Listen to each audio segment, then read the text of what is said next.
Yes Big TV digital screen పై big breaking news చూస్తున్నారు. పాకిస్తాన్ ఆక్రమిత కాశ్మీర్ పీఓకేలో 9 ఉగ్రవాద స్థావరాలు ఏవైతే ఉన్నాయో మే 7న జరిగిన ఆపరేషన్ సింధూర్లో భాగంగా భారత్ జరిపిన ఈ దాడిలో అయితే టాప్ ఎవరైతే టెర్రరిస్టులు ఉన్నారో జైసే మహమ్మద్, లష్కరే తోయిబా లాంటి నిషేధిత ఏవైతే సంస్థలు ఉన్నాయో వాటికి చెందిన టాప్ 5 ఉగ్రవాదులు మరణించినట్లయితే ఈ వార్త లేటెస్ట్గా అందుబాటులోకి వచ్చింది. చాలా లేట్గా అందిందనే చెప్పుకోవాలి. పాక్ ఆక్రమిత కాశ్మీర్లో 9 ఉగ్ర స్థావరాలపై భారత్ నిర్వహించిన ఆపరేషన్ సింధూర్లో భాగంగా అయితే వీళ్ళను హతం చేయడం జరిగింది. వీరిలో 1999లో ఇండియన్ ఎయిర్లైన్స్ విమానం IC-814 హైజాక్లో భాగస్వాములైనటువంటి వారు కూడా ఉన్నారు. ఈ మృతుల్లో నిషేధిత సంస్థలకు చెందిన జైసే మహమ్మద్, లష్కరే తోయిబా లాంటి సంస్థలకు చెంది ఇందులో పనిచేస్తున్న టాప్ ఉగ్రవాదులు ఎవరైతే ఉన్నారో వారిలో 5 మంది హతమైపోయారు. ఈ హత్యలో ఇందుకు ముఖ్యంగా ఇందులో జైసే మహమ్మద్ చీఫ్ మౌలానా మసూద్ అజార్ అయితే ఎవరైతే ఉన్నారో అతని సోదరుడు కూడా మహమ్మద్ యూసుఫ్ అజార్ కూడా ఇందులో మన భారత సైన్యం అయితే అతన్ని కూడా మట్టు పెట్టడం జరిగింది. అతన్ని కూడా మరణించడం జరిగింది. అతను కూడా మిగతా 4 ఈ LATకి చెందిన అంటే లష్కరే తోయిబాకు చెందిన ముసార్ కాదియన్ కాస్ అలియాస్ ముసాద్ అలియాస్ ముసాదర్ అలియాస్ అబు జుందాల్ అయితే ఇతనితో పాటు మరి ఇంకా 3 కూడా ఉన్నారు. మసూద్ అజార్, అతనితో పాటు హఫీజ్ మహమ్మద్ జమీల్, LNTకి చెందిన ఖలీద్ అలియాస్ అబు ఆకాష్ మరియు JNTకి చెందిన మహమ్మద్ హసన్ ఖాన్ వీళ్ళందరూ కూడా లష్కరే తోయిబా ఏదైతే జైసే మహమ్మద్ ఉందో వీటికి చెందిన ఈ నిషేధిత సంస్థలకు చెందిన వారే వీరందరినీ భారత సైన్యం అయితే మట్టు పెట్టి ప్రస్తుతం ప్రపంచవ్యాప్తంగా ప్రశంసలు అయితే అందుకుంటూ ఉంది. భారత్ ఉగ్రవాదానికి గట్టి పాకిస్తాన్ ఉగ్రవాదం ఏదైతే ఉందో దానికైతే గట్టి గుణపాఠమే చెప్పిందని చెప్పుకోవాలి. పాక్ ఆక్రమిత కాశ్మీర్లో నలుమూలలుగా విస్తరించి ఉన్న ఉగ్రవాద స్థావరాలపై భారత సైన్యం అయితే అత్యంత వ్యూహాత్మకంగా ఆపరేషన్ సింధూర్ అనే పేరుతో అయితే ఈ ఉగ్ర మూకలను మొత్తం సమూలంగా నాశనం చేసిందనే చెప్పుకోవాలి. ఈ ఆపరేషన్లో 9 ప్రధాన ఉగ్ర శిక్షణ కేంద్రాలు ఉన్నాయి. వాటిలో వీటన్నింటిని కూడా ఇప్పటికే ఈ 9 కేంద్రాలు ముఖ్యమైన 9 ఉగ్ర శిక్షణ కేంద్రాలు ఏవైతే ఉన్నాయో వాటన్నిటిని కూడా అయితే భారత సైన్యం మట్టు పెట్టిందనే చెప్పుకోవాలి. ఈ ఆపరేషన్లో హతమైన వారిలో అయితే చాలా ముఖ్యమైన వాడు మహమ్మద్ యూసుఫ్ అజార్. అతడు జైసే మహమ్మద్ చీఫ్ మౌలానా మసూద్ అజార్ ఎవరైతే ఉన్నారో అతనికి సోదరుడు స్వయానా. అంతేకాదు 1999లో కాఠ్మండు నుంచి ఢిల్లీకి వెళ్తున్న ఇండియన్ ఎయిర్లైన్స్ విమానం ఏదైతే ఉందో ఆ విమానం IC-814ను హైజాక్ చేయడంలో కీలక పాత్ర పోషించిన ఉగ్రవాదులు వీళ్ళంతా కూడా.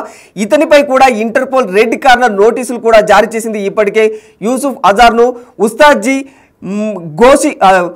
గోసి సాబ్, మొహమ్మద్ సలీం అనే కోడ్ పేర్లతో కూడా పిలుచుకుంటూ ఉంటారు. కాశ్మీర్లో అనేక ఉగ్ర దాడులు చేశారు ఇతను. వీరందరూ కూడా కాశ్మీర్లో అనేక ఉగ్ర దాడులకు నాయకత్వం వహించిన వారే. ఆయుధ వినియోగంలో ఉగ్రవాదులకు శిక్షణ ఇచ్చే ఈ కీలక మౌలానాను కూడా భారత్ ఆపరేషన్ సింధూర్లో లక్ష్యంగా మట్టు పెట్టడం జరిగింది. ఈ ఆపరేషన్ ప్రధానంగా బహల్పూర్ ప్రాంతంపై దృష్టి సారించింది. 2015 నుంచి ఇక్కడ ఉగ్ర శిక్షణ శిబిరం అయితే కొనసాగుతూ ఉంది. 2019 పుల్వామా దాడి జరిగిందో ఈ దాడికి కూడా ఈ శిబిరమే ప్రధాన కారణమని పునాది అని కూడా తెలుస్తుంది.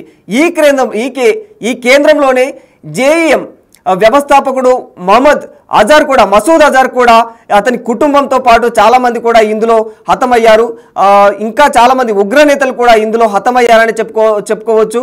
ముఫ్తీ అబ్దుల్ రఫ్ అస్గర్, మౌలానా అమ్మర్ కూడా పలు సందర్భాల్లో తలదాచుకొని తప్పించుకోవడం కూడా జరిగింది. భారత వాయుసేన ధ్వంసం చేసిన ఈ విధ్వంసకరమైన దాడులతో ఈ కేంద్రాన్ని అయితే మొత్తం ఏవైతే ఈ లష్కరే తోయిబా, ఈ జైసే మహమ్మద్ ఈ కేంద్రాలు ఏవైతే ఉన్నాయో వాటినైతే దాదాపుగా మట్టు పెట్టడమే జరిగింది. ఇందులో ప్రధానంగా చెప్పుకోవాలంటే ముదస్సర్ కాదియాన్ కాస్ అలియాస్ అబు జుందాల్ ఈయన లష్కరే తోయిబాకి చెందిన ఉగ్రవాది. ఇంకా హఫీజ్ మహమ్మద్ జమీల్, మసూద్ అజార్ అన్నయ్య ఈయన. అయితే ఇతను కూడా ఈ లష్కరే తోయిబాలో ప్రధాన ఎవరైతే నాయకుడు ఉన్నారో ఆ ప్రధాన నాయకులలో ఇతను కూడా ఒకరు. ఖలీద్ అలియాస్ అబు ఆకాష ఇతను కూడా లష్కరే తోయిబాకు చెందిన ప్రముఖ శిక్షణాదారుడు. అంటే ఎవరైతే టెర్రరిస్టులను తయారు చేస్తారో అక్కడ శిక్షణాదారుడిగా పనిచేస్తూ ఉంటాడు. మహమ్మద్ హసన్ ఖాన్ కూడా జైషే మహమ్మద్కు చెందిన ఆపరేషన్ మాస్టర్ మైండ్గా చెప్పుకుంటారు ఇతన్ని. అంటే ఈ 5గురు కూడా అనేక ఉగ్రదాడులకైతే పాల్పడ్డారు. భారత్కు ప్రమాదకరంగా ఎన్నో రకాలైనటువంటి ఉగ్ర చర్యలకైతే ఎగబడి నుండి అయితే వీరిని లక్ష్యంగా చేసుకొని భారత్ అయితే ఇప్పటికే వీరందరికీ కూడా మట్టు పెట్టడం జరిగింది. సంయమనంతో శ్రద్ధగా అంటే చాలా కాన్సన్ట్రేట్గా ఏదైతే వీళ్ళు నేరాలు చేశారో వీళ్ళని ఎలాగైనా మట్టు పెట్టాలని డిసైడ్ అయ్యి భారత్ చాలా ఏకాగ్రతగా వీళ్ళనైతే ఖచ్చితంగా గురి చూసి మరీ కొట్టిందనే చెప్పుకోవాలి. అయితే ఆపరేషన్ సింధూర్ తర్వాత ఇండియన్ డిఫెన్స్ స్ట్రాటజీలో స్పష్టమైన మార్పులు మనకు కనిపించాయి. అంటే భారత్ ఉగ్రవాదానికి దారుణమైన ఫిర్యాదులు చేయడం అంటే ఇవన్నీ కూడా ప్రపంచ దేశాలకు ఇది పాకిస్తాన్ పరిస్థితి ఇది ఈ ఉగ్రవాదాన్ని ఏ విధంగా ప్రేరేపితం చేస్తుందో చూడండి అని మరి వేలెత్తి ప్రపంచానికి చూపించింది భారత్. ఈ పాకిస్తాన్ యొక్క దుశ్చర్యలన్నింటినీ కూడా ఇలా ఈ విధంగా పాకిస్తాన్కు సంబంధించి ఈ ఎన్నో దుశ్చర్యలకు పాల్పడిన ఈ ఉగ్రవాదులు ఎవరైతే ఉన్నారో వీళ్ళందరూ కూడా టాప్ 5లో ఉన్నవారే. భారత సైన్యము ఏదో ఆపరేషన్ సింధూర్ పేరిట ఏదైతే మట్టు పెట్టిందో ఈ మట్టు పెట్టిన ఈ 5గురు కూడా ఖచ్చితంగా టాప్ 5లో ఉన్న ఉగ్రవాదులే. అయితే వీరందరినీ మట్టు పెట్టి ప్రస్తుతం అయితే కాస్త అంటే ఉగ్రవాదానికి రిలీఫ్ ఇచ్చిందనే చెప్పుకోవాలి భారత్. అంటే వీరిని మట్టు పెట్టడం వల్ల.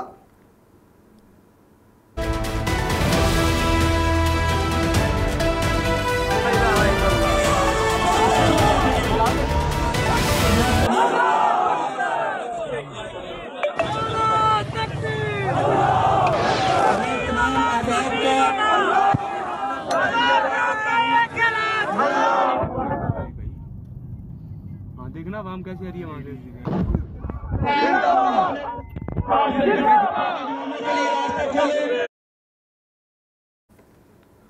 ఉగ్రవాదం పేరిట విర్రవీగిన పాకిస్తాన్కి అయితే భారత్ మంచి గట్టి గుణపాఠమే చెప్పింది. పాక్ ఆక్రమిత కాశ్మీర్లో జరిగిన ఎన్నో దాడులకు ఇప్పటికే చాలా సంయమనంతో చాలా ఓపికగా ఉన్న భారతదేశం అయితే ఇక ఉపేక్షించేది లేదు.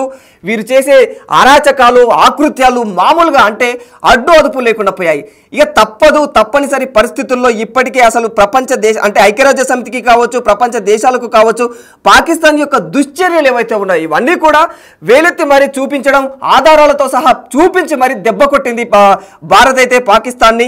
ఈ ఉగ్ర శిబిరాలు ముఖ్యంగా ఏదైతే ఆపరేషన్ సింధూర్ అనే పేరు పెట్టి ఈ ఆపరేషన్ చేపట్టిందో దీని ముఖ్య ఉద్దేశం ఏంటంటే ఏదైతే ఉగ్రవాదుల శిబిరాలు ఉన్నాయో ఈ ఉగ్రవాదుల శిబిరాలు అంటే సమూలంగా ఈ ఒకరు ఇద్దరు ఉగ్రవాదులను లేపేస్తే ఒరిగేది ఏమీ లేదు. ఒకేసారి ఉగ్రవాద సంస్థలు వాటి స్థావరాలనే సర్వనాశనం చేస్తే అయిపోతుంది కదా అనే ఉద్దేశంతోనే ఆపరేషన్ సింధూర్ అనే ఈ ఆపరేషన్ అయితే చేపట్టడం జరిగింది భారత ఆర్మీ. అయితే ఈ ఆపరేషన్లో హతమైన వారిలో అయితే చాలా ముఖ్యమైన వాడు అంటే ఎవరైతే మెయిన్ మసూద్ అజార్ ఉన్నాడో మసూద్ అజార్ సోదరుడు యూసుఫ్ అజార్ అయితే హతమయ్యాడు. ఇందులో ఇంకా అతనితో పాటు చాలా మంది హతమయ్యారు. 1999లో కాఠ్మండు నుంచి ఢిల్లీకి వెళ్తున్న ఇండియన్ ఎయిర్లైన్స్ విమానాన్ని IC-814ని హైజాక్ చేయడంలో వీళ్ళంతా కూడా చాలా కీలక పాత్ర పోషించారు. ఆ టైంలో వీళ్ళు హైజాక్ చేసి మరి ఆ టైంలో అంటే అలాంటి ఇట్లా హైజాకులు ఇంకా అటాక్ చేయడాలు క్రూరంగా మతాల పేరుతో మీరు ఏ మతానికి చెందినవారు అని చెప్పేసి వారిని ఈ విధంగా అంటే మన ఏ విధంగా మన దాడులు చేశారో ఇండియాలో మనందరికీ తెలిసిన విషయమే. ఇంకా ఊరుకునేది లేదు, ఉపేక్షించేది లేదు, భరించేదే లేదని చెప్పేసి భారత సైన్యం అయితే ఎవరైతే లష్కరే తోయిబా జైషే మహమ్మద్కు చెందిన నిషేధిత సంస్థలు ఉన్నాయో వారికి చెందిన ఉగ్రవాదులను అయితే దారుణంగా వేటాడి మరీ చంపిందనే చెప్పుకోవాలి.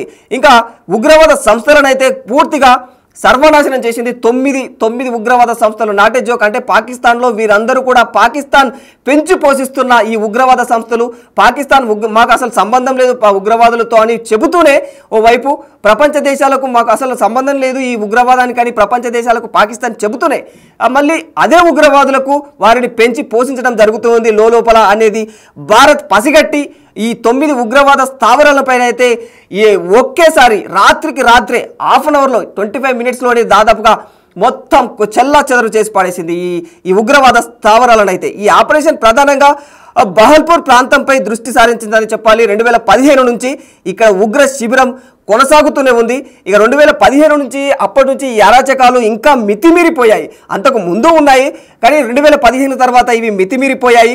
2019 పుల్వామా దాడి తర్వాత ఈ శిబిరమే పునాది అని చెప్పుకోవచ్చు. ఇలా అనేక శిబిరాలు, ఇలా టెర్రరిస్టు శిబిరాలు ఏవైతే ఉన్నాయో వీటన్నిటిని కూడా లక్ష్యం చేసుకొని భారత సైన్యం అయితే వీటన్నిటిని ధ్వంసం చేసింది.